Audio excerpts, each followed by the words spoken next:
नमस्कार साथियों, स्वागत है आप सभी का आपके अपने YouTube channel Nitin Gautam law solutions पर। और आज हम बात करेंगे बिहार राज्य से जुड़े हुए एक सबसे बड़े घोटाले की, फॉडर स्कैम यानी चारा घोटाला के बारे में। तो क्या था चारा घोटाला, कैसे ये रिवील हुआ कि चारा घोटाला भी कोई घोटाला हुआ है बिहार स्टेट में, कैसे बड़े बड़े नेताओं से लेकर बड़े बड़े मंत्री, बड़े बड़े प्रशासनिक अधिकारी, इवन क्लर्क्स तक, वेटरनरी डॉक्टर तक इसमें शामिल थे, और क्या इतिहास रहा चारा घोटाला का, ये सभी हम जानेंगे आज अपने इस यूट्यूब चैनल पर नितिन गौतम लॉ सॉल्यूशन पर। तो आप प्लीज बने रहिए मेरे साथ, हम जानेंगे चारा घोटाला के बारे में। चारा घोटाले के बारे में जानने से पहले हमें बिहार में राजनीति को समझना बहुत जरूरी है। तो बिहार की राजनीति की जब भी बात आती है या आएगी इन फ्यूचर, तो एक शख्सियत हमारे सामने बिल्कुल आ जाती है, लालू प्रसाद यादव। तो कौन है लालू प्रसाद यादव? लालू प्रसाद यादव का जन्म 1948 में बिहार राज्य के एक जिले गोपालगंज के फुलवरिया गांव में हुआ। 1970s तक आते आते सेंटर के अंदर एक जेपी मूवमेंट स्टार्ट हुआ जो कांग्रेस पार्टी के खिलाफ था। उस मूवमेंट के साथ बिहार राज्य से, स्टेट से कुछ छात्र लीडर भी उस मूवमेंट के साथ जुड़े, जिनमें से एक नाम लालू प्रसाद यादव का था। हालांकि लालू प्रसाद यादव 1970s में 1970 के अंदर ही पटना यूनिवर्सिटी का अध्यक्ष पद का चुनाव लड़े थे, लेकिन वो हार गए थे। 1973 आते आते वो यूनिवर्सिटी छोड़ देते हैं। उनकी शादी अपने ही फुलवरिया गांव के थोड़ी सी दूर दूसरे गांव में राबड़ी देवी जी से होती है, और उसके बाद फिर दोबारा से वो पटना यूनिवर्सिटी में अपना दाखिला लेते हैं और वहां पर फिर से अध्यक्ष पद का चुनाव लड़ते हैं, और इस बार वो कामयाब हो जाते हैं और वो अध्यक्ष बन जाते हैं। उसके बाद 1975 आता है और देश के अंदर इमरजेंसी प्रोक्लेम कर दी जाती है।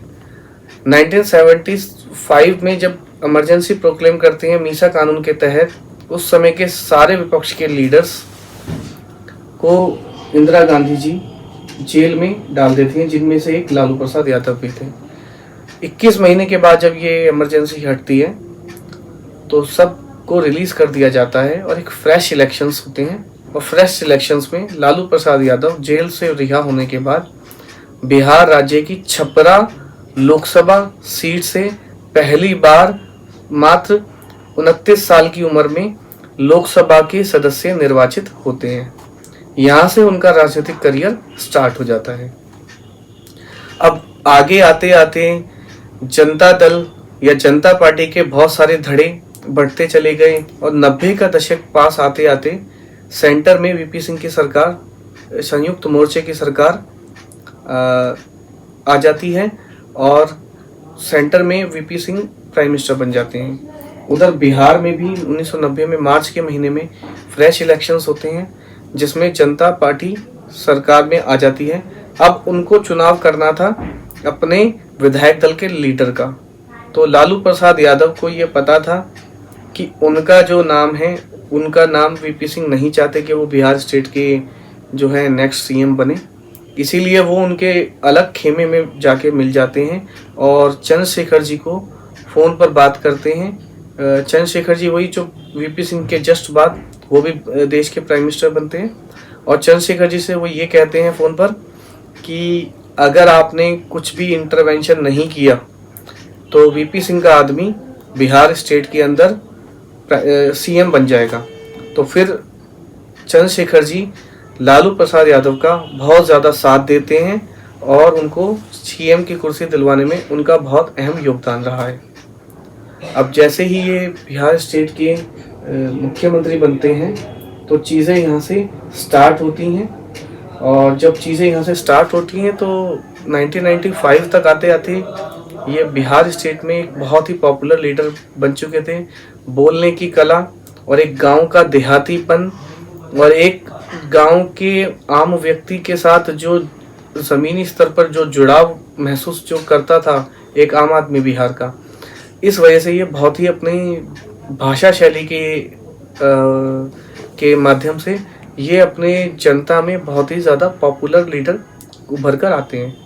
बट 1995 आते आते कुछ चीज़ें जो है बिहार राज्य के अंदर सरकार में बड़ी गड़बड़ी और धांधली वाली चल रही थी, जिसके बारे में कैग ने 1985-84 में भी ऐसी रिपोर्ट्स देनी स्टार्ट कर ही दी थी कि वहाँ पर जो है बिहार एनिमल हस्बेंड्री बोर्ड, जो वहाँ का पशुपालन मंत्रालय है, वहाँ से जो है एक जो पैसे की जो निकासी है, जो पैसे को जो ट्रांजैक्शन है, वो बहुत ही गड़बड़ झाला उसमें नज़र आ रहा है, जिसके बारे में वहाँ पर फिर एक बहुत ही पॉपुलर लीडर रहे, सरयू राय शायद उनका आई थिंक नाम था, और सरयू राय ने ये पहली बार 1995 में जो है ये मुद्दे को उठाया और उन्होंने पहली बार इस बात को असेंबली के अंदर, बिहार असेंबली के अंदर उठाया, और वही पहले ऐसे व्यक्ति थे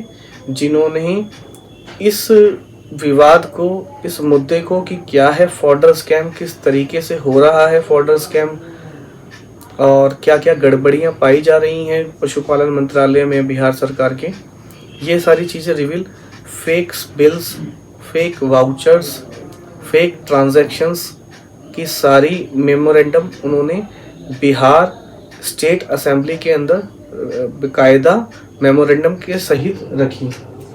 और उसके बाद उन्होंने एक PIL भी बिहार हाई कोर्ट के अंदर, पटना हाई कोर्ट के अंदर लगाई, जिसके अंदर कोर्ट ने भी इस बात को प्राइमा फेसाई माना कि हाँ इस तरीके का कोई ना कोई गड़बड़ है, और उस गड़बड़ के तहत बिहार के पटना हाई कोर्ट ने ये आदेश कर दिया कि इसमें एक निष्पक्ष जांच CBI के द्वारा करानी आवश्यक है, क्योंकि एक बहुत ही ज़्यादा गड़बड़ इधर हो रही थी बिहार हस्बेंड्री डिपार्टमेंट में। तो बिहार के अंदर ये उस समय की बात है जब बिहार राज्य से झारखंड राज्य अलग नहीं हुआ था, तो झारखंड के काफ़ी सारे ज़िले बिहार के स्टेट में ही आते थे, और बिहार के, अब हम इसको एग्जाम्पल के तौर पर देखते हैं कि क्या क्या गड़बड़ियाँ एक्चुअल में उस ज़माने में बिहार एनिमल हस्बेंड्री डिपार्टमेंट में हो रही थी। जैसे कि 1980s के लास्ट में चाईबासा, दुमका और रांची जिलों के अंदर ट्रेजरी के ऑफिशियल्स और ASD के ऑफिशियल्स मिलकर नकली बिल बनाते थे, और सप्लायर्स को तो सिर्फ पेपर्स पर ही दिखाया जाता था, एक्चुअल में वो एग्जिस्ट ही नहीं करते थे। इसको ऐसे समझ लीजिए कि जैसे चाईबासा एक ट्रेजरी से 5 साल के अंदर 37 करोड़ रुपए निकाले गए, और ये 37 करोड़ रुपए बड़े बड़े नेताओं को इस नकली बिल्स के जरिए, इस सिस्टम के जरिए ये पैसा सभी अधिकारियों में बढ़ता था, जिसका एक बड़ा हिस्सा जो है बड़े बड़े तत्कालीन नेताओं को जाता था। 1990 तक आते आते ये बात इतनी पॉपुलर बिहार के हर एक जनमानस में हो चुकी थी कि ये एक बहुत सामान्य सी बात है कि सबको पता था कि जूनियर क्लर्क से लेकर एक वेटरनरी डॉक्टर तक इस तरीके के गड़बड़ झाले में शामिल है, और ये बहुत ही आम बात है, इसमें कोई नई बात नहीं है। देवघर ट्रेजरी से तो 1999 में वैक्सीनेशन के नाम पर 5,000 जानवर दिखाए गए थे कि 5,000 जानवरों को वैक्सीनेशन लगना है, और जबकि उस समय के ऑन रिकॉर्ड डॉक्यूमेंट अवेलेबल हैं आज भी कि उस जिले में रजिस्टर्ड कैटल जानवर सिर्फ मात्र 1500 ही थे, लेकिन वैक्सीनेशन उन लोगों ने दिखाया 5,000 जानवरों का। तो फिर ये कैसे स्कैम पकड़ा गया? इसमें सबसे बड़ा जो रोल आता है शरद यादव और सरयू राय, जो कि उस समय के बीजेपी के बहुत बड़े लीडर हुआ करते थे बिहार स्टेट में। इन्होंने सबसे पहले बिहार असेंबली के अंदर ये स्कैम को, फॉडर स्कैम को उठाया। 1995-96 आते आते इन्होंने डिटेल्ड मेमो सबमिट किया, वाउचर सबमिट किए, बिल सबमिट किए बिहार असेंबली के अंदर, डॉक्यूमेंट सबमिट किए कि हाँ ये घोटाला हो रहा है, एग्जिस्ट करता है, और कुछ गड़बड़ियाँ, कुछ ट्रांजैक्शंस गलत हो रही हैं, जिसके बारे में पहले से ही कैग सतर्क था और बार बार आगाह कर रहा था, बार बार बता रहा था बिहार स्टेट को, बिहार सरकार को कि आपके पशुपालन मंत्रालय में बहुत बड़ी गड़बड़ हो रही है, पैसे की निकासी जो है गलत हो रही है। तो 1986 में एक FIL भी फाइल होती है इसमें सरयू राय के द्वारा, और हाई कोर्ट इसमें संज्ञान लेते हुए इसमें आगे कहता है कि, और वो भी ये मानता है पटना हाई कोर्ट की हाँ इसमें कोई प्राइमा फेसाई कोई ना कोई स्कैम हुआ है, कुछ गड़बड़ जो है फेक ट्रांजैक्शंस पैसे की निकासी से की लेन देन इसमें है, और सीबीआई इंक्वायरी के लिए इसको आगे भेज देता है। 1996-1997 आते आते ये फॉर्डर स्कैम सिर्फ एक बिहार का एक स्कैम ना बनकर एक नेशनल स्कैम बन जाता है, क्योंकि उस समय की इंडियन मीडिया ने इसको फ्रंट पेज की न्यूज़ बनाया, और टाइम्स ऑफ इंडिया या द हिंदू न्यूज़पेपर ने तो इसको इस फॉर्डर स्कैम पर एक सीरीज तक चलाई, जिससे हुआ क्या कि सीबीआई के ऊपर फेयर इन्वेस्टिगेशन करने का एक दबाव आया, और इस फेयर इन्वेस्टिगेशन होने से लालू प्रसाद यादव जो उस समय के तत्कालीन मुख्यमंत्री बिहार सरकार में थे, उन्होंने पूरी कोशिश करी कि इस मामले की जांच पड़ताल सीबीआई के हाथ में ना जाते हुए बिहार सरकार के अंतर्गत आती हुई बिहार पुलिस के अंडर में आए। लेकिन सुप्रीम कोर्ट वो इस मामले को लेकर लालू प्रसाद यादव सुप्रीम कोर्ट तक चले गए, बट अल्टीमेटली हुआ क्या कि वो गए सुप्रीम कोर्ट थे कि इस मामले की जांच पड़ताल बिहार पुलिस करे ना कि सीबीआई, बट उल्टा लालू प्रसाद यादव को इसमें नुकसान इतना ज्यादा हो गया कि इसमें सुप्रीम कोर्ट ने डायरेक्शन जारी करते हुए यहां तक इसकी मॉनिटरिंग तक अपने हाथ में ले ली। अब सुप्रीम कोर्ट ने कह दिया कि सीबीआई जो भी जांच पड़ताल फॉर्डर स्कैम में करेगी वो डायरेक्टली सिर्फ और सिर्फ ऑथोराइज्ड है, उसको सबमिट अपनी रिपोर्ट सबमिट करेगी, और डेली की अपनी मॉनिटरिंग उनकी सुप्रीम कोर्ट करेगा। तो इससे हुआ क्या कि किसी भी तरीके का पॉलिटिकल प्रेशर में ना आते हुए सीबीआई ने एक फेयर इन्वेस्टिगेशन किया।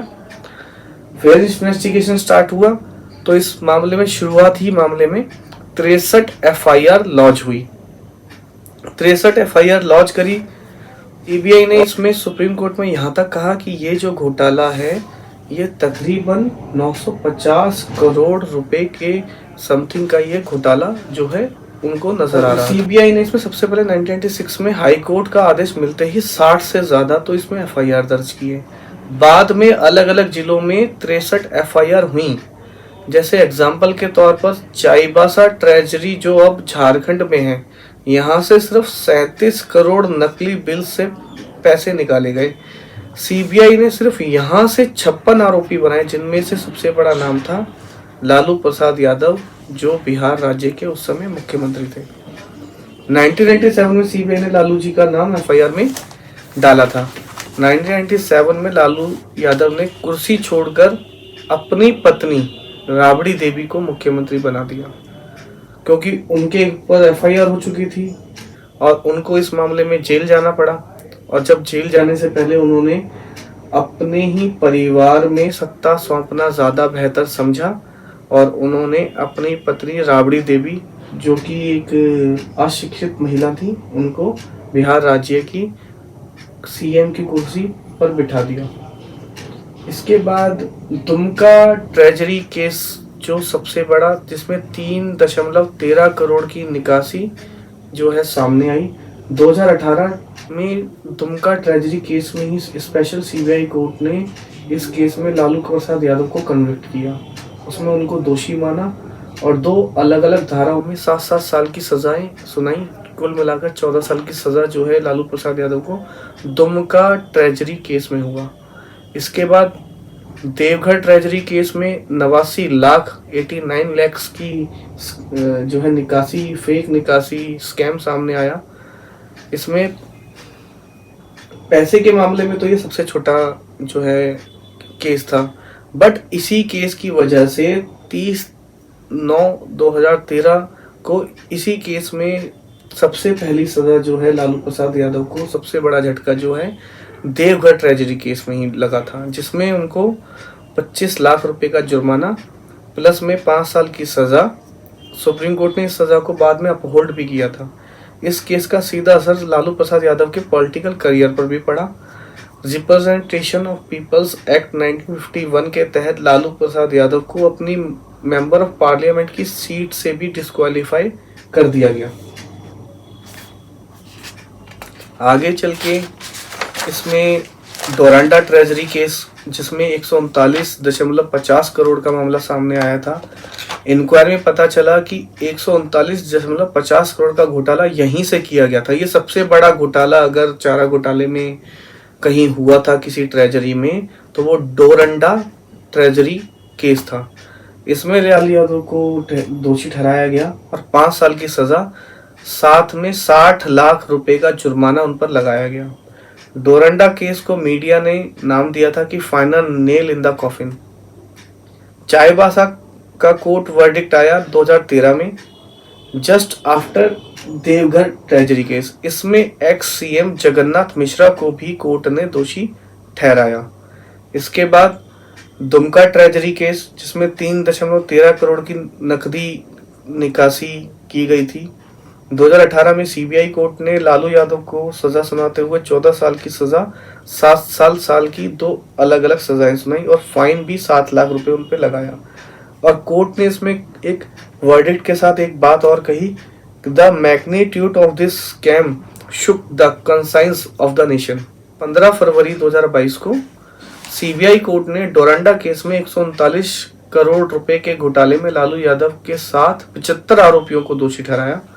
5 साल की सजा लालू यादव को और 60 लाख रुपए से भी ज्यादा का फाइन, और एक्स सीएम जगन्नाथ मिश्रा को भी कोर्ट ने दोषी ठहराया। लेकिन 2022 आने से पहले ही एक्स सीएम जगन्नाथ मिश्रा जी का स्वर्गराह 2019 में ही हो चुका था। सीबीआई ने इसको कंसोलिडेटेड बयान, सीबीआई का फॉर्डर स्कैम पर एक कंसोलिडेटेड बयान है कि इसमें 63 केस में 50 से ज्यादा आरोपियों को सजा मिली है। 2017 में तो कोर्ट ने लालू यादव का बेल तक रिजेक्ट कर दिया गया था। टीएन चतुर्वेदी 1985 में कंट्रोलर ऑडिटर जनरल थे। उन्होंने 1985 में सीएम उस समय बिंदेश्वरी दुबे को इसकी सूचना दी थी। 1985 में बिहार के वो चीफ मिनिस्टर थे, उनको इस बात की सूचना दी थी कैग ने कि आपके पशुपालन मंत्रालय में गड़बड़ी, पैसे की नकली निकासी की जा रही है। ये घोटाला लगभग 1981 से चल रहा था और इसके तकरीबन मास्टरमाइंड्स जो थे, जिनको माना जाता है, regional director Shyam Bihari Sinha, Ravindra Kumar Rana, director doctor Ram राज्य सिंह, ये सब इसमें संलिप्त थे। तो आज हम सब साथियों ने मिलकर ये जाना कि क्या था चारा घोटाला, कैसे हुआ चारा घोटाला और कैसे कैसे लालू यादव का इसमें सीधा नाम आया और उनका राजनीतिक करियर इसी चारा घोटाले की वजह से आज वो डिस्क्वालीफाइड हैं। आज वो उन पे केसेस चल रहे हैं, इवन वो कन्विक्ट हैं और बिहार के इलेक्शंस चल रहे हैं। तो मेरा आप सभी लोगों से ये अनुरोध है कि ज़्यादा से ज़्यादा संख्या में जाकर लोकतंत्र के इस महापर्व में अपने अच्छे लीडर्स को वोट डालिए और ज़्यादा से ज़्यादा संख्या में वोट डालिए, ताकि एक स्थायी और एक मजबूत सरकार जो बिहार राज्य के लिए अच्छा काम करे और बिहार तरक्की करे, यही हम कामना करते हैं। और भविष्य में इसी प्रकार की और भी मज़ेदार वीडियो आप सबों के लिए लाते रहेंगे अलग अलग चीज़ों पर। और अगर आप किसी और विषय पर भी अगर आप वीडियो चाहते हैं, जानकारी चाहते हैं, तो हमारे कमेंट सेक्शंस में आकर आप अपनी बात को रख सकते हैं। और ऐसी ही आगे की वीडियो के लिए हमारे चैनल को लाइक, सब्सक्राइब करें। धन्यवाद।